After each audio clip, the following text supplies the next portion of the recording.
I was 18 when my life split into a before and an after. Before that day, I still believed that family was unbreakable, that no matter what mistake you made, blood would stand by you. After that day, I learned how quickly love can turn conditional, and how strength can grow from places you never knew existed. I still remember the afternoon clearly. The house felt unusually quiet, the kind of silence that presses against your ears. My hands were shaking as I stood in front of my father, holding a truth I had been hiding for weeks. I was pregnant. I had rehearsed the words 100 times in my head, imagining anger, disappointment, maybe even shouting. What I didn't imagine was being erased. He didn't sit down. He didn't ask questions. He looked at me as if I were a stranger who had walked into his home uninvited. When he finally spoke, his words were colder than I expected. He said I was a mistake, a reminder of his past, and that he wasn't going to ruin his life again because of me. Then he told me to leave. No discussion, no second chances. Just like that, I was thrown out of my own home at 18, pregnant, scared, and completely unprepared for the world. I packed what I could fit into one small bag. Clothes, my phone charger, a few documents. Everything else, my childhood, my sense of safety, my belief in unconditional love, stayed behind that closed door. As I stepped outside, the reality hit me harder than any slap ever could. I had nowhere to go. The first few nights were the hardest. I slept on a friend's couch, pretending everything was fine while crying silently into a pillow so no one would hear. During the day, I walked around aimlessly, trying to figure out what to do next. I felt ashamed, not because I was pregnant, but because I had been made to feel like my existence was a burden. People look at pregnancy and see joy. I saw fear. Fear of how I would eat, where I would live, how I would raise a child when I could barely take care of myself. Every doubt echoed my father's words in my head, telling me I wasn't enough, that I had ruined everything. There were moments when I wanted to give up. Moments when I wondered if he was right, if I really was a mistake. But then I would feel a small movement inside me, a quiet reminder that someone depended on me. That tiny heartbeat became my anchor. I realized that no matter how broken I felt, I couldn't afford to break completely. I started looking for work immediately. No experience, no degree, just determination. I applied everywhere, cafes, stores, offices, anywhere that would take me. Rejection became a daily routine, but I stopped taking it personally. Every no pushed me harder to keep going. Eventually, a small local shop gave me a chance. The pay was low, the hours were long, but it was a start. Balancing pregnancy and work wasn't easy.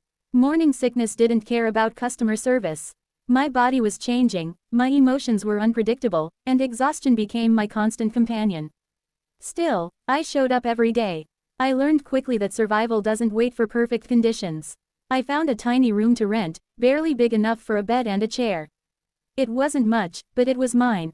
For the first time, I understood the meaning of independence, not as freedom, but as responsibility.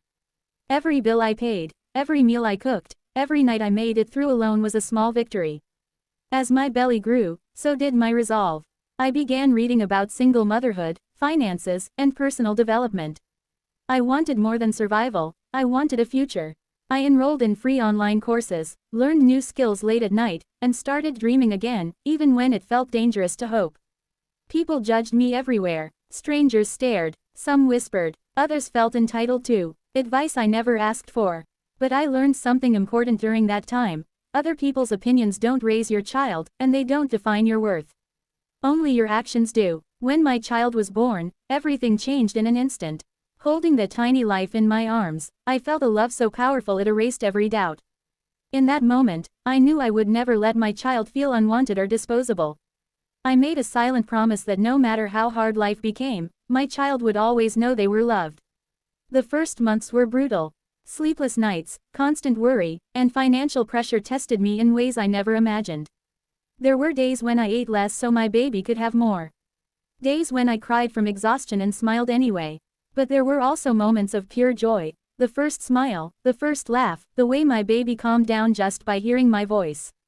Slowly, things started to improve. The skills I had been learning paid off. I found better work, then better opportunities. I began saving, planning, and building a life piece by piece. It wasn't glamorous, and it wasn't fast, but it was real. One day, I realized something surprising. I was no longer angry at my father. The pain was still there, but it no longer controlled me. Being thrown out had forced me to grow up quickly, but it had also shown me my own strength. I had done what nobody expected. I survived. I thrived. I became someone I was proud of. People often ask if I would change anything if I could go back. The truth is complicated. I wish I hadn't been rejected. I wish love hadn't been conditional. But I don't wish away the strength I gained. I don't wish away the lessons, the resilience, or the unbreakable bond I have with my child. My story isn't about revenge or proving anyone wrong, even though that happened naturally. It's about transformation. It's about a scared 18-year-old girl who was told she was a mistake and chose to become a mother who raised a life with courage and determination. If you're watching this and you feel abandoned, unwanted, or judged, know this: where you start does not determine where you end. Being thrown out doesn't mean you're thrown away. Sometimes the door that closes behind you is the push you need to build your own house, your own rules, and your own future. I was thrown out at 18 for being pregnant.